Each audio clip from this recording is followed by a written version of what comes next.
मित्रों, आप लोगों ने इस घोर कलयुग में देखा होगा कि कलयुग की सारी कुंवारी लड़कियां शादी से पहले संबंध बनाने लगती हैं। मित्रों, ये छोड़िए। आपने यह भी देखा होगा कि आज के कलयुग में 15 साल 18 साल की लड़कियां समागम करने लगती हैं। आखिर कुंवारी लड़कियां समागम क्यों करवाती हैं? आखिर समागम करवाना क्यों जरूरी होता है? क्या यह सही है या फिर गलत? आज की इस वीडियो में हम इस पर विस्तार से चर्चा करेंगे। तो मित्रों, आज की कथा बहुत ही दिलचस्प होने वाली है। इस कथा को आपको पूरा सुनना चाहिए। इस प्रकार का कथा आपको और कहीं नहीं मिलेगा, इसीलिए वीडियो को लास्ट तक देखिएगा। इस कथा को सुनने वाला अगर पूरा सुन लेता है तो उसका कल्याण हो जाता है, और यह वीडियो आपके लिए बहुत ही जरूरी है। मित्रों, जब माता पिता अपनी कुंवारी पुत्री के ऐसे आचरण देखते हैं तो वह उसकी जल्दी से शादी करा देते हैं और अपनी पुत्री की शादी किसी धनवान घर में ही करते हैं। वह यही सोचते हैं कि मेरी पुत्री जब उस धनवान घर में जाएगी तो अपना एक सुखी जीवन व्यतीत करेगी। परंतु मित्रों, ऐसा कुछ नहीं कहा जा सकता कि उसकी पुत्री एक सुखी जीवन व्यतीत करेगी या दुखी जीवन व्यतीत करेगी।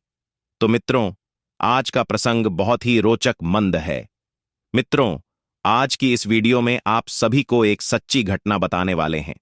इस घटना के माध्यम से आप सभी को पता चलेगा कि आखिर शादी से पहले लड़कियां समागम क्यों करती हैं, इसके पीछे का क्या राज है। मित्रों, आप सभी को पता है कि आज के कलयुग के समय में हमारे सभी पुत्र या पुत्री किसी न किसी से चोरी चुप्पे बातें किया करते हैं और जाने अनजाने में किसी न किसी से प्रेम कर बैठते हैं, और दोनों के बीच प्रेम हो जाने के बाद दोनों कभी न कभी अचानक से आपस में समागम भी कर लेते हैं।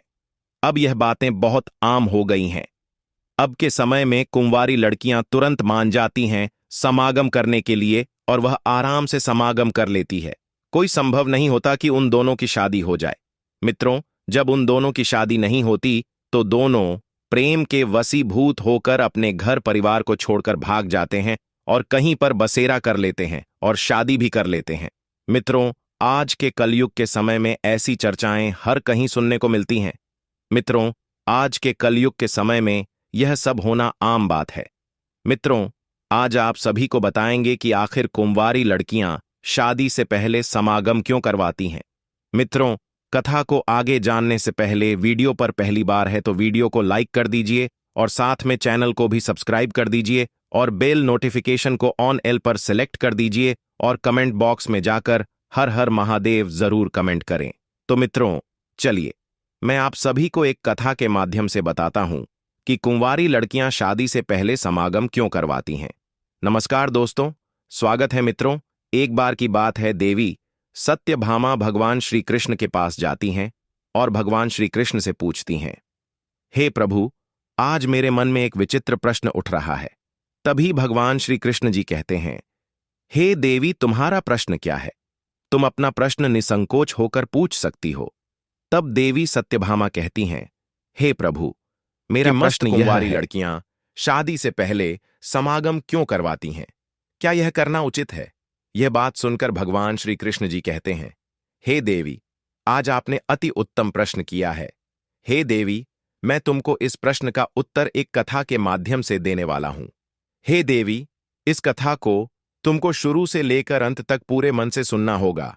आगे देवी सत्यभामा कहती हैं, हे प्रभु, आपके मुख से वह कथा सुनना कितनी सौभाग्य की बात है। आगे भगवान श्री कृष्ण जी कहते हैं, हे देवी, इस कथा को जो पूरा सुनता है उसके घर में सदैव माता लक्ष्मी का वास होता है, और भगवान न देव की छत्र छाया उसके ऊपर हमेशा बनी रहती है, और जो भी इस कथा को अंत तक नहीं सुनता है उसके घर को माता लक्ष्मी छोड़कर चली जाते हैं। और आगे भगवान श्री कृष्ण जी कहते हैं, हे देवी, इस कथा को तुम पूरे ध्यान से अंत तक सुनना। तब देवी सत्यभामा कहती हैं, हे प्रभु, मैं आपको वचन देती हूं कि मैं इस कथा को शुरू से लेकर अंत तक सुनूंगी। तब भगवान श्री कृष्ण कथा को आगे सुनाते हुए कहते हैं, हे देवी, एक बार की बात है, हिमालय के पर्वतों के बीच एक दिव्य आश्रम था जहां महर्षि दुर्वासा तपस्या करते थे। उनकी तपस्या इतनी शक्तिशाली थी कि उनके द्वारा उच्चारित हर शब्द सत्य हो जाता था। वे अपने कठोर नियमों और गुस्से के लिए प्रसिद्ध थे। उनके पास देवता, मनुष्य और यहां तक कि राक्षस भी अपने प्रश्नों का उत्तर प्राप्त करने आते थे। उसी आश्रम के पास एक सुंदर और संस्कारी कन्या आनंदी अपनी माता पिता के साथ रहती थी। आनंदी अपने रूप गुण और सलता के लिए पूरे क्षेत्र में प्रसिद्ध थी। वह भगवान शिव की अनन्य भक्त थीं और प्रतिदिन उनके लिए व्रत रखती थी। उसके माता पिता ने उसे यह शिक्षा दी थी कि विवाह से पहले पवित्रता बनाए रखना हर कन्या का धर्म है। आनंदी अपने माता पिता की बातों का पालन करती थी और हर दिन अपने चरित्र और पवित्रता को बनाए रखने के लिए ध्यान करती थी। उसकी यह भक्ति और आचरण देखकर देवता भी प्रसन्न थे। एक दिन पड़ोसी राज्य के राजकुमार विक्रम ने आनंदी को जंगल में भगवान शिव की पूजा करते हुए देखा। वह उसकी सुंदरता और भक्ति से प्रभावित हुए और उससे विवाह करने का प्रण लिया। विक्रम ने अपने पिता से बात की और आनंदी के परिवार के पास विवाह का प्रस्ताव भेजा। आनंदी के माता पिता ने यह प्रस्ताव सहर्ष स्वीकार कर लिया, लेकिन विवाह से पहले कुछ महीने का समय मांगा ताकि सभी तैयारियां पूरी हो सकें। प्रिय मित्रों, राजकुमार विक्रम अत्यधिक उत्सुक और अधीर थे। उन्हें आनंदी से प्रेम तो था, लेकिन उनके मन में वासना का अम्ल भी प्रवेश कर चुका था। उन्होंने आनंदी से मिलकर उससे कहा, हम एक दूसरे से प्रेम करते हैं तो विवाह से पहले साथ रहने में क्या हानि है? आनंदी ने शांति से उत्तर दिया, राजकुमार, विवाह से पहले पवित्रता बनाए रखना हमारे धर्म और संस्कृति का आधार है। यदि हम इस मर्यादा को तोड़ेंगे तो यह न केवल हमारे आत्मसम्मान बल्कि हमारे परिवारों की प्रतिष्ठा को भी ठेस पहुंचाएगा। राजकुमार ने फिर से आनंदी को ने प्रेम के जाल में फंसाने की कोशिश की, लेकिन उसने स्पष्ट मना कर दिया।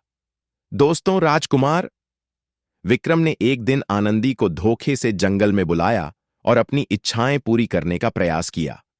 आनंदी ने पूरी शक्ति से प्रतिरोध किया और भगवान शिव को सहायता के लिए पुकारा। तभी आश दुर्वासा वहां प्रकट हुए। उन्होंने विक्रम की अधर्मपूर्ण कोशिशों को देखकर क्रोधित होकर कहा, हे राजकुमार, तुमने धर्म और मर्यादा का उल्लंघन किया है। तुम्हारा यह अधर्म केवल तुम्हें नहीं बल्कि तुम्हारी पूरी पीढ़ी को प्रभावित करेगा। मैं तुम्हें श्राप देता हूं कि तुम जिस भी कन्या से विवाह करोगे वह अशांत और दुखी रहेगी। तुम्हारी संतति भी इस पाप का दंड भोग। प्रिय मित्रों, राजकुमार ने आर्षि दुर्वासा से क्षमा मांगी, लेकिन आर्षि ने कहा, केवल सच्चे पश्चाताप और धर्म के मार्ग पर चलने से ही यह श्राप समाप्त हो सकता। आनंदी ने रार्ष दुर्वासा से प्रार्थना की, हे रश, वह कृपया राजकुमार को मार्गदर्शन दे ताकि वे अपने पापों का प्रायश्चित कर सके। आर्ष दुर्वासा ने कहा, आनंदी, तुम्हारी पवित्रता और भक्ति के कारण मैं राजकुमार को एक अवसर देता हूं। यदि वह भगवान शिव की तपस्या करेगा और सच्चे हृदय से क्षमा मांगेगा तो उसका पाप क्षमा हो सकता है। राजकुमार विक्रम की कठोर तपस्या और सच्चे हृदय से किए गए प्रायश्चित ने आखिर उन्हें आर्ष दुर्वासा का आशीर्वाद दिलाया। उनके पापों का बोझ अब समाप्त हो चुका था, लेकिन उनके मन में एक गहरी पीड़ा थी। उन्होंने महसूस किया कि उनके अधर्म और वासना ने न केवल आनंदी को बल्कि उनके स्वयं के चरित्र को भी कलंकित किया था। दोस्तों, आर्ष दुर्वासा ने कहा, हे राजकुमार, तुमने अपने पापों का प्रायश्चित कर लिया है, लेकिन याद रखो, पवित्रता और संयम केवल एक व्यक्ति की नहीं, पूरे समाज की नियम होते हैं। भविष्य में यह ध्यान रखना कि तुम्हारे कार्य केवल तुम्हारे नहीं बल्कि तुम्हारे परिवार और समाज के लिए भी प्रभाव डालते हैं। अब जाओ और अपनी भूलों से सीखे गए पाठ को जीवन भर याद रखो। उधर आनंदी ने अपने तप और भक्ति के माध्यम से स्वयं को और भी अधिक मजबूत बना लिया था। वह जानती थी कि राजकुमार ने अपनी भूलों का प्रायश्चित किया है, लेकिन उसने यह तय कर लिया था कि वह केवल उस व्यक्ति से विवाह करेगी जो सच्चे अर्थों में धर्म, पवित्रता और मर्यादा का पालन करता हो। आनंदी ने अपने माता पिता से कहा, मैंने अपने जीवन में अब तक केवल धर्म और मर्यादा का पालन किया है। धर्म और पवित्रता का पालन न केवल हमारी संस्कृति की विरासत है बल्कि यह हमें आत्मसम्मान और संतोष का जीवन जीने में भी सहायता करता है। प्रिय मित्रों, वीडियो पसंद आने पर वीडियो को लाइक और चैनल को सब्सक्राइब जरूर करें। धन्यवाद।